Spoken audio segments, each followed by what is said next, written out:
Hi, my name is Andersson and I'm a Swedish researcher and author and television freelancer. First of all, I'd like to thank Ryan for inviting me to Anomacon to basically unleashing my goofiness, I don't know, maybe I'm not that goofy, I'm just Swedish, this is actually the first time I'm doing something like this. I've been on podcasts everywhere and written books and such, but holding a lecture, a webinar, whatever you want to call it, it's something special for me, and it feels like an honor to do it here the first time, and from the invitation of Ryan. So thank you, Ryan, and thank you everyone who's watching and listening to this. Looking at the other speakers here at Anomacon, I'm very impressed by the diversity of the people involved and the openness for the weird, because not everything is military secret technology and Pentagon videos and cool fighter pilots and stuff like that. Nothing wrong with that. I find it intriguing and fascinating myself, and I'm trying to keep myself up to date what's happening. But my heart is, closest to my heart is high strangeness, the weird. So what will I talk about here? You read the headline, maybe you're curious, maybe you feel that, oh no, not yet another old fart talking about old stuff. And he's probably going to talk about the ghost rockets or something like that. But I'm not. I love the ghost rockets. But there's other people around the world who knows a lot more about that than me. I will talk about the more weirder stuff, the more stranger encounters with both flying saucers or UFOs or UAPs and creatures, beings, aliens, whatever you want to call it. And there is a couple of really interesting cases that allegedly happened before 1947. That's a little lie from me, because one of the cases I will bring up is from 1947. Sweden is very, very rooted in folklore. We have, since hundreds of years back, stories about gnomes, for example. We call them vättar in Sweden. They're basically like gnomes. They have beards, they have pointy hats, they often have gray or green clothes, and they can be quite cheeky. You have to treat them well or they will fuck around. Sorry, I don't know if I could use the F-bomb here, but I'm doing it. Sorry, Ryan. I hope you don't get demonetized from it. Anyway, I'd like to start with a small anecdote, actually. And it's set in 1920, and it's November, and my father's grandma, Julia, was on her way to her first job at the postmaster in Fagersta. She arrives with train, and it's winter, it's pretty dark, and she's supposed to be, greeted by a horse and carriage. But no one is there to meet her. So she starts walking. She knows, basically in what direction the postmaster's home is. So she starts walking in that direction. Without a map, without GPS, how it was in 1920. Not long after starting to walk, she noticed a small man, a small humanoid walking in front of her. He's gray and he has short legs, and he kind of has to run because the legs are so short, and she's so tall. He kind of waves to her, like, follow me. And yeah, Julia was a brave young woman, so she did just that. And she's following him for kilometers after kilometers until they arrive to a big house out on the countryside. And the little man, the gnome maybe, runs into the yard and disappears. And of course, it's the place where she's gonna work.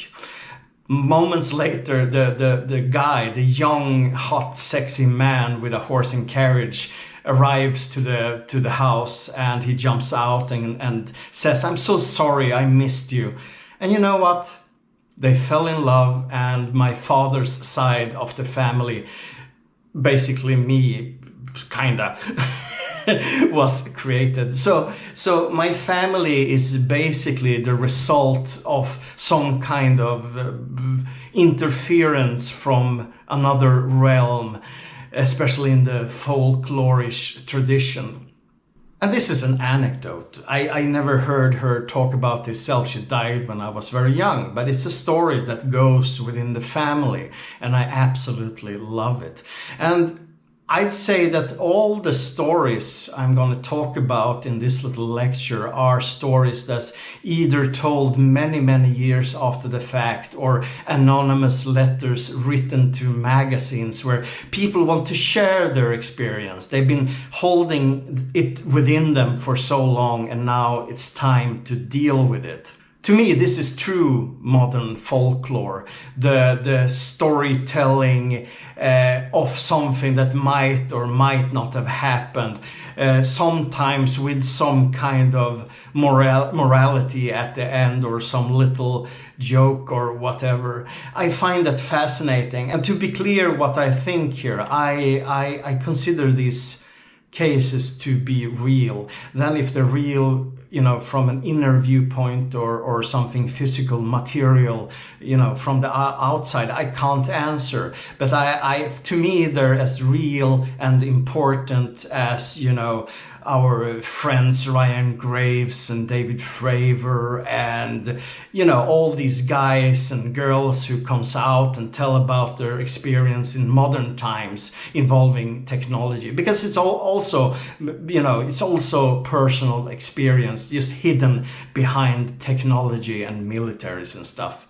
But enough about them. I will instead talk about a curious little incident that is allegedly happened in 1927, way up in the north of Sweden. And I mean, it's so far up north, I can't even pronounce the name of the village, because it's quite, it's close to Finland, and it's also often rooted in the Sami culture. So the names are complicated. But yeah, okay, I can try to read it for you. I will use my phone here, okay? Niilian Kenämä. Yeah, I'm not going to try that again, so. On December 28, 1972, a weird letter arrived to Norrländska Socialdemokraten, which was a newspaper, a magazine up north. In it, a man named, he called himself Enor, shared a story that happened to him and his father in 1927. The man probably was in his 60s when he wrote this letter, and it was a story that stayed with him for all his life, at least up until 1972. The letter tells the weird story about Enor and his father. They had been out doing forest work and hunting a couple of kilometers from their village when they were on their way home. Enor, he must have been a teenager at the time, had skipped school to be with his father because he loved being out in nature and the silence and the calm and peacefulness. So this was a dream for him to come true. This was in 1927, so popular culture, flying saucers or spaceships or rockets or, strange beings from other worlds weren't something people talked about. People lived quite close to the earth itself and were grounded. And Enor and his father was, of course, workers. They did hard work out in the forest. Practical people. So on their way home, they suddenly look up in the sky and see something utterly strange. Up there in the sky, they saw a giant craft. It was huge, basically, and was brass-colored and just hovered in silence. The father and son stopped and just looked at it, and also noticed that there were smaller ships, smaller crafts buzzing in and out of this. On the upper part of the craft, there were what looked like windows, like holes around the side. They studied it for a while until it was obscured by the treetop and disappeared.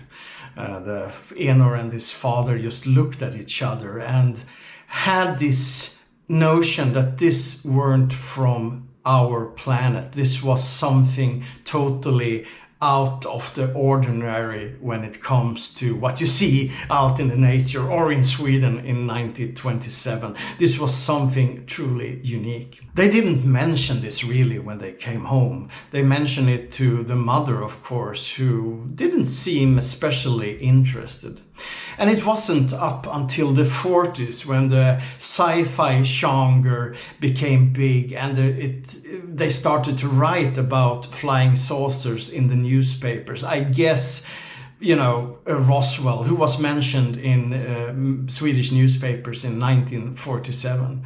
And it was actually then they realized that what they have seen was something from what they said outer space. This was aliens, this was visitors from another world.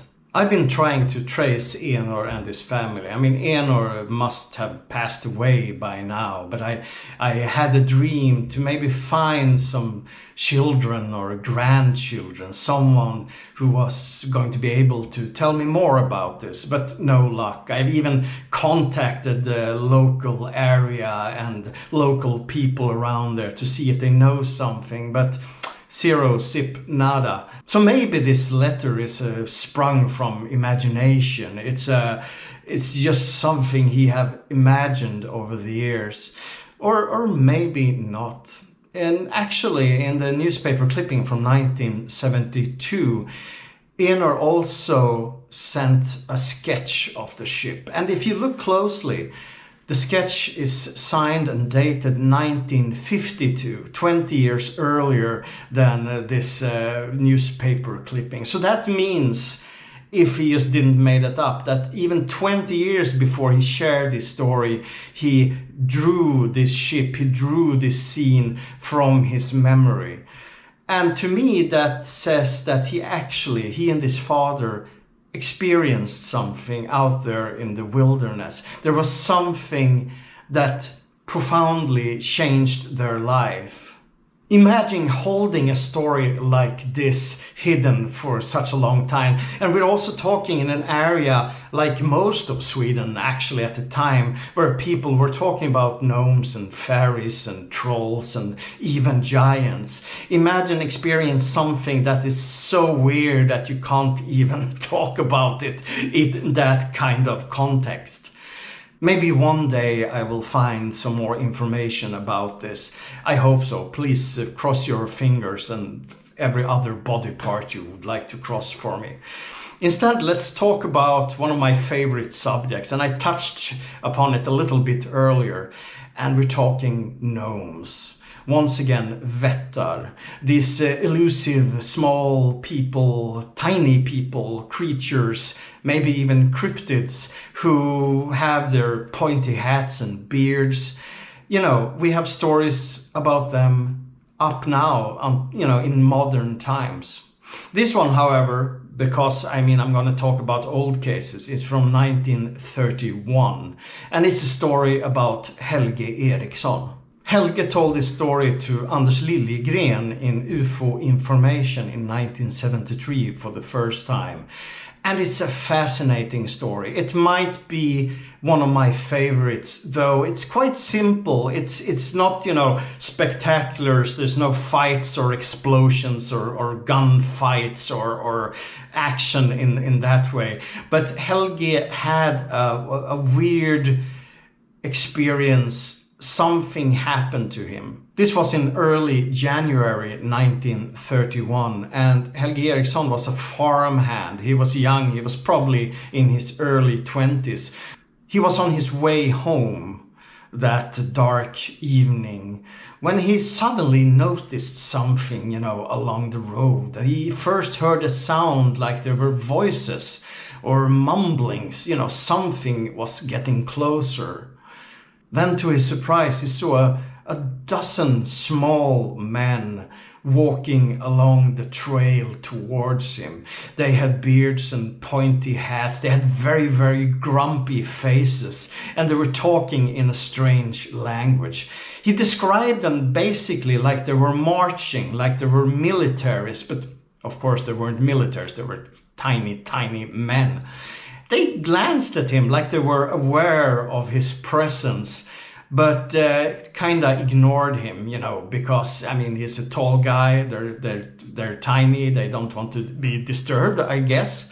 And he just stood there. They walked past him maybe 1 meter away and out on a field. Helge, who was, he was perplexed. What the heck is this? He probably said to himself. He followed them. No, he didn't follow them like that, but he followed them with his eyes.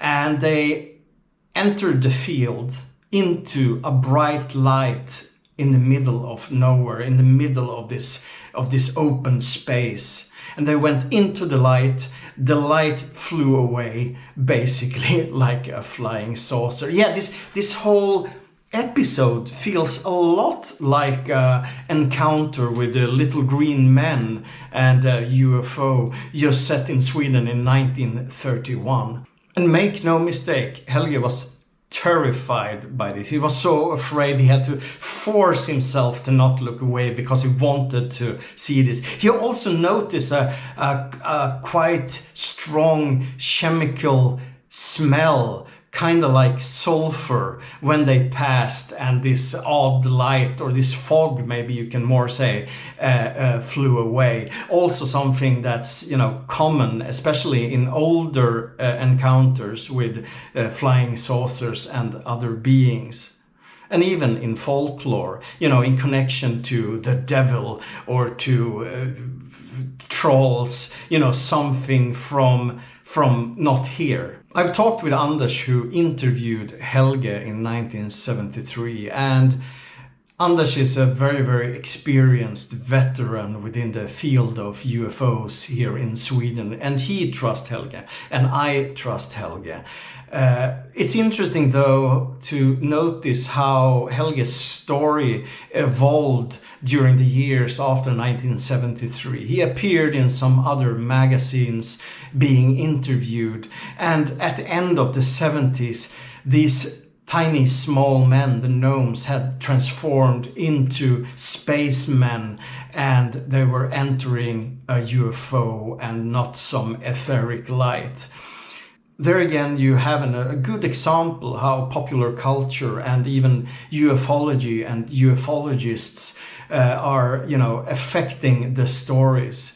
Because, in Sweden and absolutely everywhere in the world during the time, there was a strong bias towards aliens, that everything was aliens and flying saucers. And I'm sure that when other people talked with Helge during the following years, they mentioned space aliens, they mentioned humanoids from other planets, they mentioned flying saucer, and suddenly that was his experience, much further from traditional Swedish folklore. Like many other stories I'm talking about in this lecture, or at least a collection of anecdotes, are based on letters and sometimes anonymous sources sharing their stories with magazines and newspapers. And the following one is another. All of them are my favorites, to be honest, but this is an interesting one. It was sent to a weekly magazine in 1984, and the journalist Vera Norling. And it's a man who writes. He calls himself Mr. Anonymous. And he shares an odd story how once upon a time, or not really once upon a time, it's actually the same year in 1984, he's sitting in front of his TV reading the newspaper when suddenly an image appears on the screen and he sees himself skiing. It's nature, it's a mountain, it's beautiful, and he's young. And he also hears a voice saying, "This is you. This is what happened to you in 1944. It's like something wanted to relay a story to him, a story that he had forgotten or suppressed. Is that a real word? Suppressed, since then. And the story itself, it's pretty unique for being Sweden. And if it actually happened in 1944, it's something that I would say it's one of the first abductions ever in the world, not counting all those really weird old stories where, fairies are involved and such. So early this morning in 1944, Mr. Anonymous strapped on his skis to enjoy nature and some good exercise. He aimed his direction at Klissberget, the Kliss mountain, which was a 9-kilometer long path, and he was going upwards. On his way down again, something happened that, of course, wasn't a normal thing to happen in Sundsvall, where he lived at the time. He saw a flying saucer, or it actually wasn't a flying saucer. It was a spherical craft standing on 4 legs. It was standing by the side of the skiing path in a meadow. It kind of felt transparent, because he still couldn't look through it. Another thing was that he felt hypnotized by it. He couldn't stop looking at it. And he also noticed that something that you can describe as an elevator was coming down, and he felt sucked into it. Poor guy. Because inside he was greeted by a couple of humanoids, quite human-like. And they were talking telepathically as usual. And they told him, this is not dangerous, this is nothing to worry about. And they ripped off his clothes, he was naked, and they started to inject different things into his body. They scraped his throat and tongue, they put a sharp metallic thing into his groin. It was very, very, very painful to him. The humanoids were quite short, like 120 centimeters, and they had some kind of odd round helmets on with horns, actually. So they kind of looked like small futuristic 50s sci-fi devils. They were dressed in yellow beige baggy clothes. And around them they were surrounded by technical equipment. He asked them, I guess by thinking, what is this? Where are you from? And the humanoids answered, from the outside. The examination continued, or I don't know if you can call it torture. It was incredibly painful, but he couldn't move, and soon he became unconscious. Before that, he could feel that something was pumping around inside his body. But still, the humanoid's words echoed in his mind that this wasn't dangerous, this couldn't hurt him. When he woke up again, the creatures, or humanoids, I don't want to call them creatures, the humanoids started to dress him, which they had a lot of problem with, because they probably weren't used to these, mortal earthly clothes. And when he found himself down on safe ground again, he noticed that his ski boots were on the wrong feet. This he learned by watching the image and listening to the voice on the TV. He saw them doing x-rays. He saw his unconscious body. And just when he thought it was over, a voice came from the TV set asking him that, you can join us. You can have a much longer life if you follow us to our world. And he said no. He refused to. Well, whatever it was didn't seem too happy and just said, we will be back. And then the TV set turned off again. After this experience, he had actually some damage. He had a small defect on his eye. He had high fever and had to be hospitalized. The eye defect was something that was discovered many years later in 1970. So according to him, this was proof that this event was real, that he actually was experimented on by aliens in 1944. In the letter he sent to Vera Norling, the journalist, in 1984, he said he had prepared a brown letter, a brown envelope with the truth that his family because he never told anyone about this, that his family would be able to read after his death. If that ever happened, I have absolutely no idea. I've been trying to do some, search on this case, but there's very, very little information. He actually called the journalist like 1 week later after the article was published, and really wanted to state that he want to be anonymous. This is something he don't want to talk about more. And then the connection broke and Vera never heard from him again. So then he went off into the world of mysterious stories and experiences. I think about him often, because no matter what happened, if this is something that happened in 1984 or 1944 or both, this must have been a very, very strong experience for him. Something that he carried with him until he passed away, because I guess he's not with us anymore. Considering his age and that he was a young man in 1944. But maybe somewhere out there is a brown envelope with the whole story and all the details, and I really hope that one day it will show up. I have one more case I'd like to talk about, and this is from 1947, so it's the Roswell and Kenneth Arnold year, but it's also something that's so totally different to what those stories tell.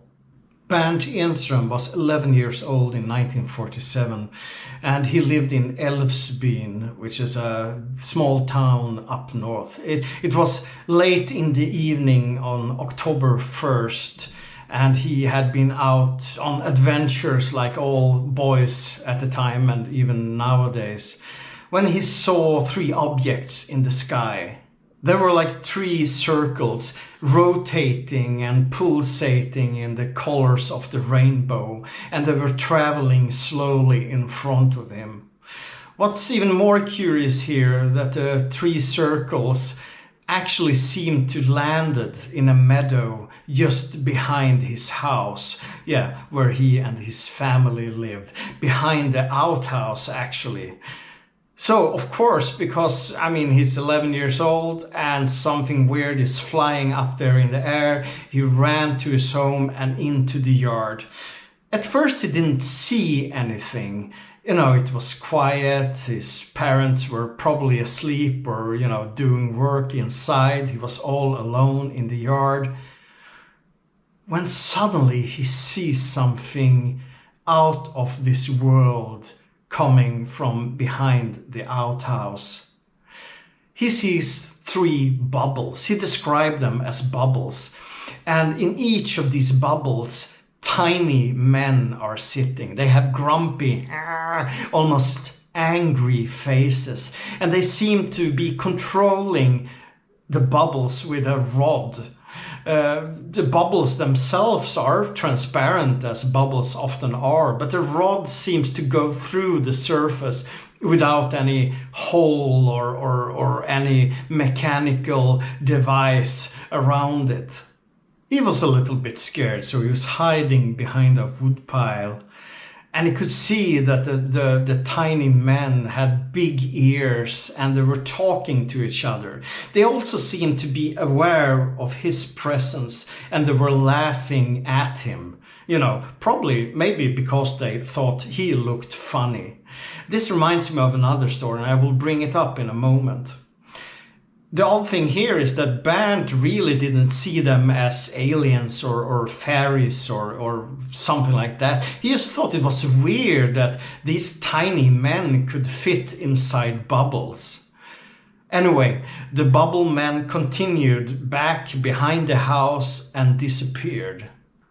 Of course he told his parents, but they were laughing at him and told him, "Bernd, you read too many books. In modern times, you've been watching too many movies, or you've been surfing the internet too much, or playing too many violent games, or whatever." But Bernd, he just read books. The question is, what kind of books did he read? Was it science fiction? Did he get affected by the stories he was reading about? Or had he watched movies like The Wizard of Oz or Invaders from Mars, which both have interesting bubble sequences?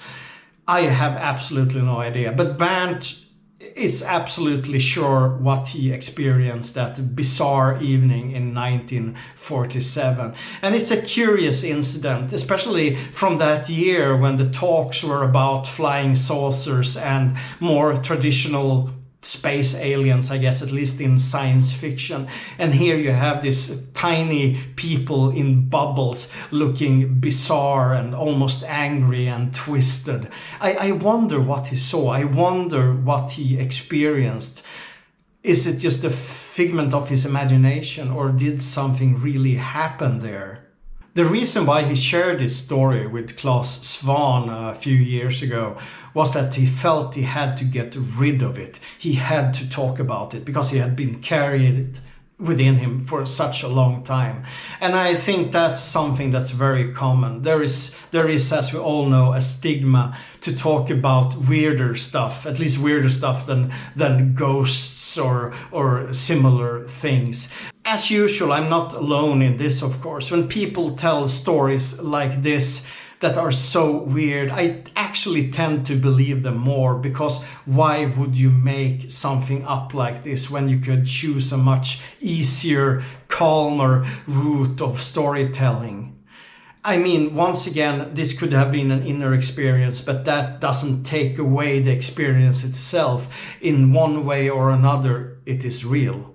Before I finish, I'd like to bring up another one, and it's not so old. Well, it's from 1979, and it's set in the small town of Västervik, and it was a quiet night. It was a full moon, and 16-year-old Lilian was trying to fall asleep, but she couldn't fall asleep. Maybe it was because of the moon, maybe it was, a day of adventure and schoolwork and other things.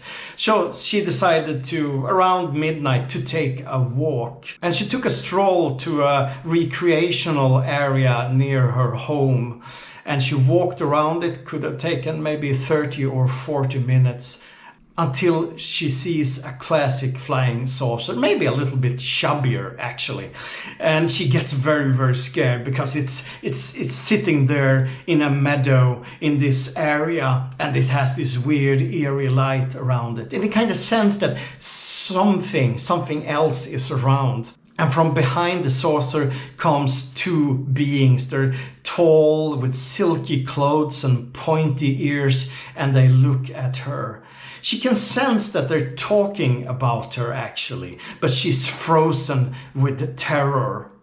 After a little while, a few moments, the two beings gets closer to her, and they stretch out their hand. And in the hand is a piece of what looks like chocolate. They want to offer her food. Lilian is so scared, and she doesn't, she have no power to do anything. So after a while, when there's no interaction from her part to them, they kind of just laughs. Once again, she feels that they're laughing at her because she looks funny. Maybe something that teenagers can have issues with at the time. And the two beings, I call them humanoids now, goes back into the flosser, and it goes back into the saucer and disappears like that.